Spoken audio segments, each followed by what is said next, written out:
自2020年10月起，的士筆試合格之後，尚未可以駕駛的士營業，必須修讀公共服務車輛司機職前課程。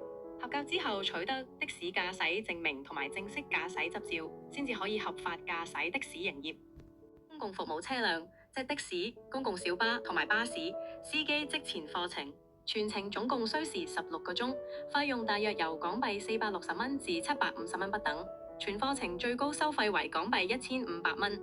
課程內容分為基礎單元同專屬單元兩個部分。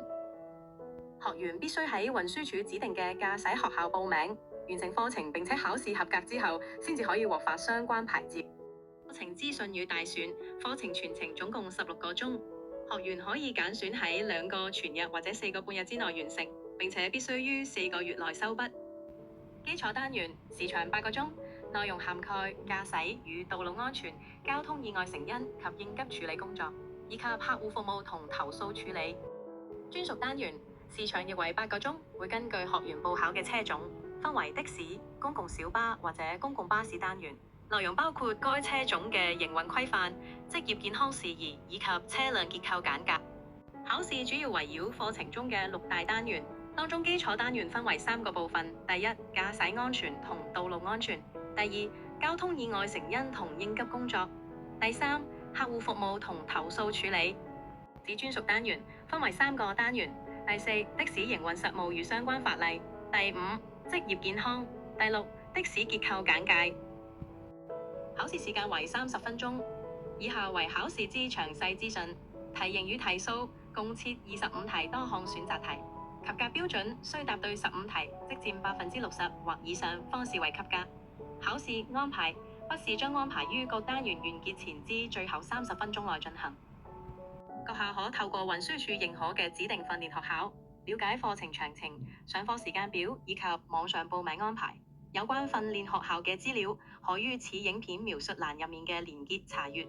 以下分享部分基礎單元內容。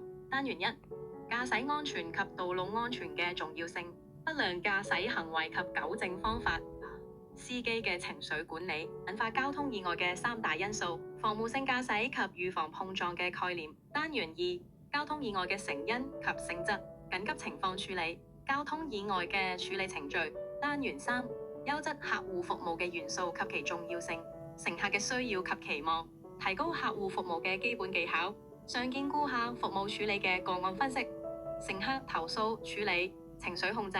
基礎單元嘅評估題目分佈如下：單元1佔8題，單元2佔8題，單元3佔9題。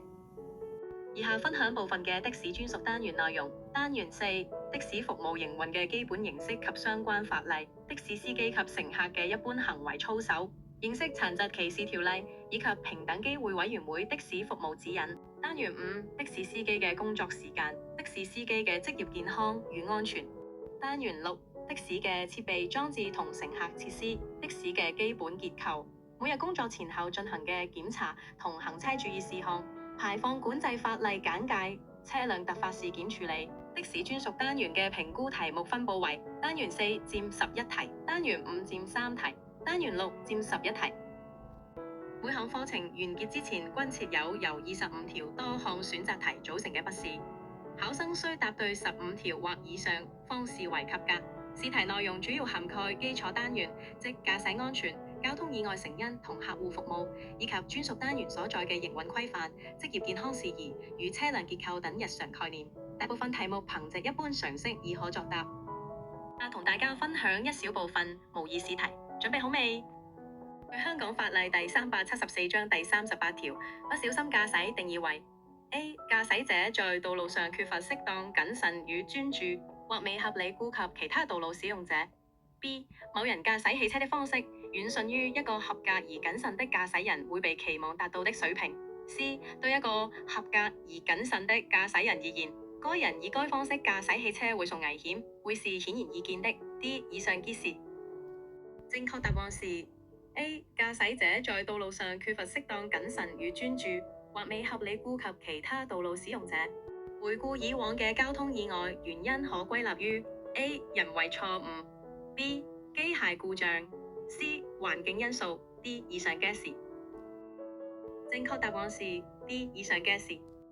客戶服務嘅元素包括 A. 服務 B. 款待 C. 體驗 D. 以上皆是。正確答案是 D. 以上皆是。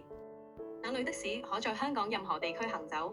東涌道及南大嶼山嘅道路除外。A. 市區的士紅的 B. 新界的士綠的 C. 大嶼山的士藍的 D. 以上皆可。正確答案是 A. 市區的士紅的。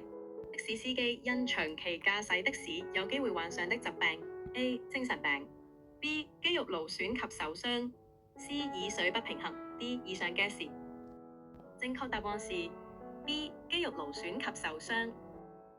2014年9月1日起，政府實施加強管制汽油同石油氣車輛廢氣排放嘅設施，不包括以下哪一種廢氣體嘅車輛廢氣排放標準 ？ACO 一氧化碳 BCO2 二氧化碳 CHC 碳氫化合物 DNOx 氮氧化物。